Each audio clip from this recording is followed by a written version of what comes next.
Яңалыклар вакыты үз эшен башлап җибәрде. Студияда Лина Хәсәншина, исәнмесез? Тихоновкада юл ремонты кайчан тәмамлана? Федераль салым хезмәте намуссыз эшмәкәрләрне ничек ачыклый? Татарстан Республикасы ветераннар берлеге ни өчен Әлмәткә җыелды? Бу һәм башка яңалыклар турында бүгенге чыгарылыштан белерсез. Әлмәттә су 2-дән түбән Мактамага кадәр юл участогында ремонт эшләре ялларсыз бара. 19 сентябрьдә башланган ремонт кайчан төгәлләнәчәген без дә белеп кайттык. Бүген бара торган ремонттан соң юл чыдамлырак булачак ди белгечләр. Алар фикеренчә, юлның бу өлеше 10 ел ремонт таләп итмәячәк. Тихоновкада юл ремонты кызган чак. Биредә 3 км 145 метр озынлыктагы юлны ремонтлау эшләре 19 сентябрьдә башланган. Башкарма комитет җитәкчесенең төзелеш буенча урынбасары Денис Косарев сүзләренчә, юл өслеге күптән авария хәлендә булган. Аны 2008 елдан бирле ремонтламаганнар. Чокырларны ямау файдалы нәтиҗәгә китермәгән. Быел юлны тургызу буенча масштаблы проектны Татнефть компаниясе бүлеп биргән акчага башлап җибәргәннәр. Износ составлял почти уж 60-70%. Зур эш алып барыла. Бу участокның тузуы 60-70% тәшкил итә. Асфальтның өске катламын гына түгел, түбәндәге катламын да алыштырырга кирәк иде. Аны башта салдылар, аннары тигезләделәр. Ә хәзер нигез максималь тигез булсын өчен эшчеләр икенче катламны җәяләр. 3 көн саен алып барыла. Шулай ук җәмәгать транспортына бәйле вәзгыятькә дә аңлатма бирде. Ремонт аркасында аның хәрәкәт схемасы үзгәртелде. Бу тиешле урынга вакытында барып җитә алмаган пассажирларда канәгатьсезлек уятты. Денис Васильевич хәбәр иткәнчә, эш вакытында бер полоса ябыла, шуңа бәйле рәвештә контактлы троллейбуслар хәрәкәт итә алмый. Маршрут буенча аккумуляторларда эшләүче 4 электробус җибәрелгән. Денис Косарев билгеләп үткәнчә, көтелмәгән авария хәлләре дә килеп чыгарга мөмкин. Транспорт софтан чыга, ә аны ремонтлаганчы көтү вакыты да арта. Мы отслеживаем постоянно этот вопрос, то есть Без бу мәсьәләне контрольдә тотабыз. Һәр иртә акыллы транспорт кушымтасы ярдәмендә линиядә күпме техника йөрүен күзәтәбез. Тик кызганычка каршы кайдадыр өлгерә алмыйбыз. Ләкин юлны без ялларсыз салабыз. Көнне иртәнге 6-да башлыйбыз. Тиздән хәл нормальләшәчәк. 5 октябрьдән троллейбуслар ремонтка кадәр эшләгән тәртиптә эшли башлаячак. Калган эш төрләре юл кырыйларын ныгыту, юл билгеләре транспорт хәрәкәтенә комачауламаячак. 2021 ел башыннан федераль салым хезмәте намуссыз эшмәкәрләрне ачыклау буенча берничә тармак проектын эшләтеп җибәрде. Ә инде язын ук бу проектларның контроль өлеше старт алды. Сәүдә һәм җәмәгать туклануы өлкәсендә яшерен акча әйләнеше булдырмау, эшкуарлар эшчәнлеген алып бару өчен тигез шартлар тудыру. Салым хезмәте эшчәнлегенең максаты әнә шундый. Эшмәкәрләр алдында контроль касса техникасын куллану бурычы тора. Нарушение законодательства Российской Федерации. Контроль касса техникасын куллану турында Россия Федерациясы законнарын бозган өчен Россия Федерациясының административ хукук бозуларының 14.5 маддәсе буенча административ җаваплылыкка тартыла. Башлану белән тармак проектларның контроль өлеше старт алды. Аның барышында салым хезмәте хезмәткәрләре сәүдә һәм җәмәгать туклану объектларына чыгып тикшерүләр үткәрә башлады. Онлайн кассаларны куллануга күчү, контроль касса техникасын куллану турындагы законнарны үтәүне дистанцион рәвештә контрольдә тотарга мөмкинлек бирә. Чектан башка товарны кире кайтару һәм хокукларны яклау катлаулы булачак. Бу очракта сатып алучылар ярдәменә контроль касса техникасы килә. Федеральная налоговая служба разработала мобильное приложение. Федераль салым хезмәте тарафыннан махсус мобиль кушымта эшләнде. Ул сатып алу турындагы мәгълүматның дөрестлеген тикшергә генә түгел, кирәк очракта шикаятне салым органына җибәргә ярдәм итә. Татарстан Республикасында салым хезмәте хезмәткәрләре тарафыннан тикшерүләр барышында 1000-нән артык закон бозу очрагы ачыкланды һәм 1 миллион сумнан артык штраф салынды. Мондый рейдлар һәммәсе күләм тикшерүләр бөтен Россия буенча уза һәм бу планлаштырылган чаралар.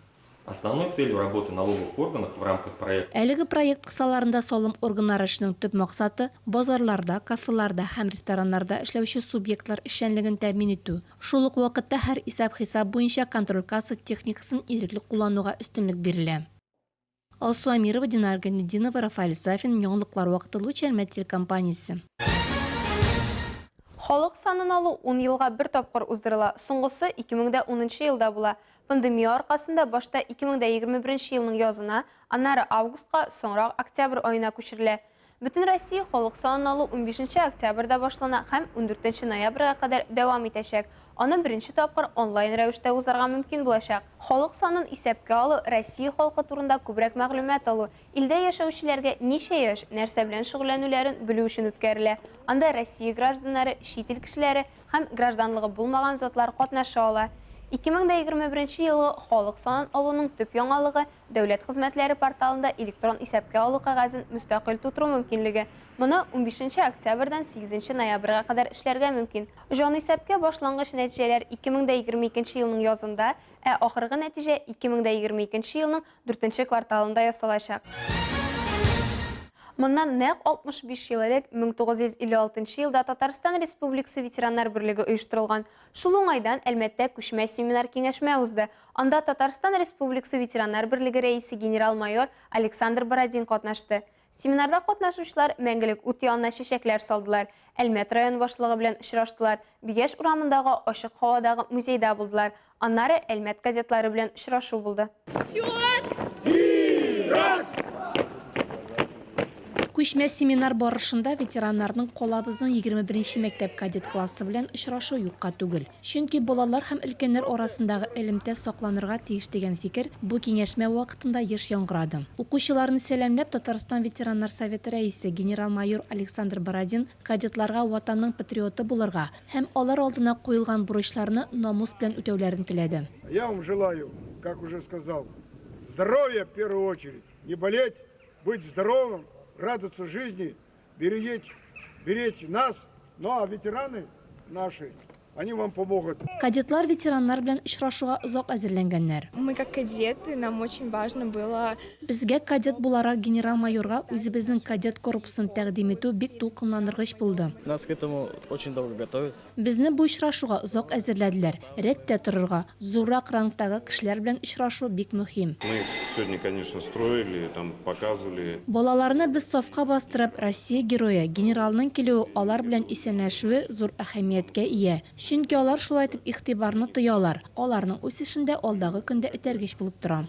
Кадетлар белән очрашудан соң делегация һәрвакыт тынычлык булсын Хәрби дан музее экспозициясендә булды. Аннары киңәшмә политехника техникумы залында дәвам итте. Очрашуда балалар һәм яшьләр арасында хәрби патриотик эшне активлаштыру юлларын, булган проблемалар, аларны хәл итү ысуллары һәм алга таба хезмәттәшлек вариантлары турында фикер алыштылар. Татарстан ветераннар советы рәисе Александр Бородин җирле Әлмәт ветераннар оешмасының Татарстан Республикасы буенча гына түгел, Россия буенча да яхшы эшләп килүчеләр рәтендә булуын билгеләп үтте. Алсу Амирова, Вероника Рябова, Рафаэль Сафин, Яңалыклар вакыты Луч Әлмәт телекомпаниясе.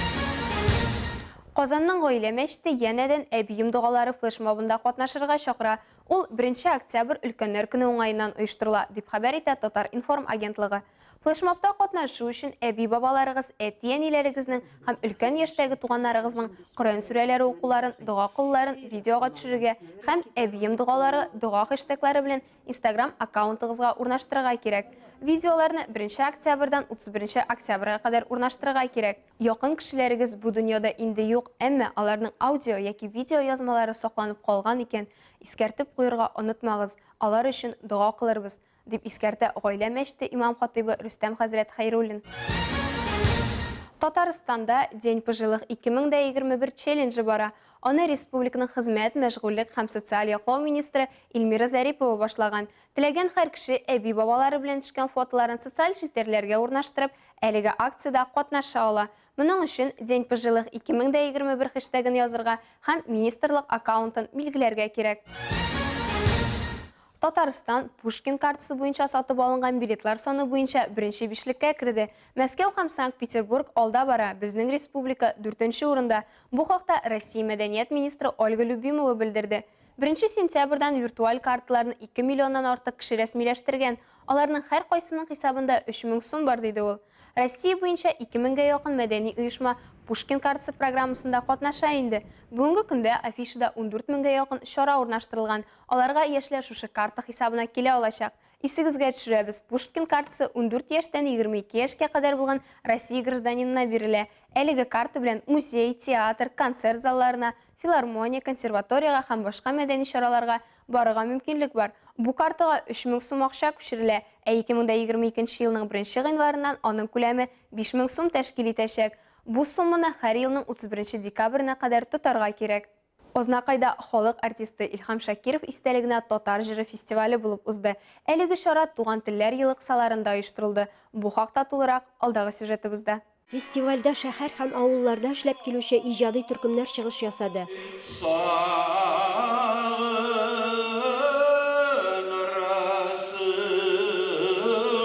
Монда туган телгә мәхәббәт тә, милли матурлыкта тулысынча яктыртылды.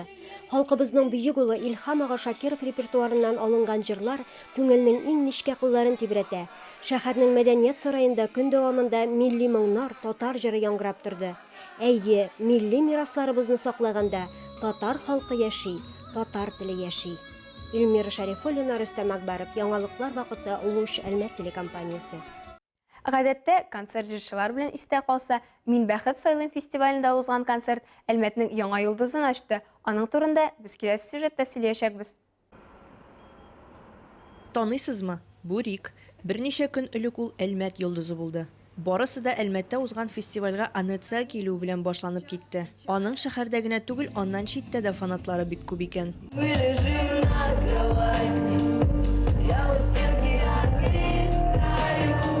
Елена Дәүләтова Анетсайның үзенчәлекле фанаты булып чыкты. Ул Әлмәттә инде 1 ел яшәсә дә, өенә кайтып китә. Концертка ул Курган өлкәсеннән поездан гына килгән. Әмма бу да аны үзенчәлекле итми. Ул җырчыга гадәти булмаган бүләк, көзән бүләк итү белән истә калды.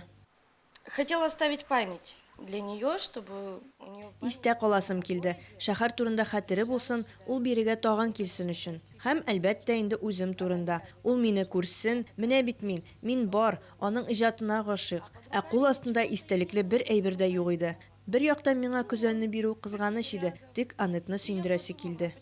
Бу кичне Анетка бүләкләр күп бирделәр. Фейничкалар, фоторәсемнәр бар иде. Күп санлы халык арасыннан күренү өчен Еленага тырышырга туры килә. Беренче чиратта ул минем бүләгем бар дип кычкыра башлый. Это услышали в толпе, меня начали там поддерживать. Мине халык ишетте һәм ярдәм итә башлады. Карагыз монда, сиңа көзән бүләк итәргә телиләр дип кычкыра башладылар. Миңа бик нык сакчылар ярдәм итте. Алар мине алгарак кертергә куштылар. Рәхмәт аларга. Ул чакта Йолдыз Еленаны күреп ала, сәхнәдән фанаты янына төшә. Это Харек, его я назвала Рик, и я хочу подарить его вам от всего моего большого сердца. Я вас очень сильно люблю. Солнце мое! Солнце мое! Боже мой!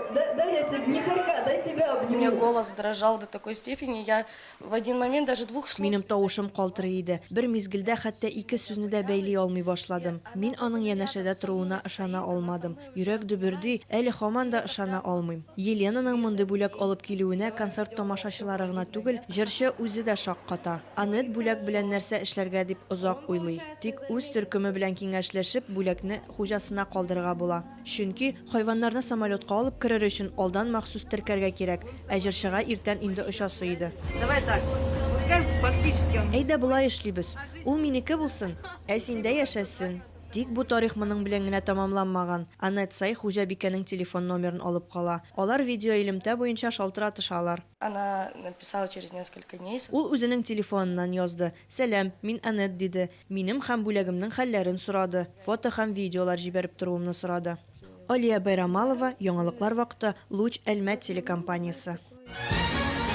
Луч Әлмәт телеканалы сезнең смартфон экраннарында онлайн һәм бушлай. Моның өчен SPB TV мобиль кушымтасын йөкләгез. Луч Әлмәт дип эзләгез һәм 2 телдә актуаль яңалык тапшыруларын, шоу-программалар, дөнья киносы шедеврларын, сериаллар һәм күп кызыклар карагыз. Безнең белән тәүлек буе булыгыз.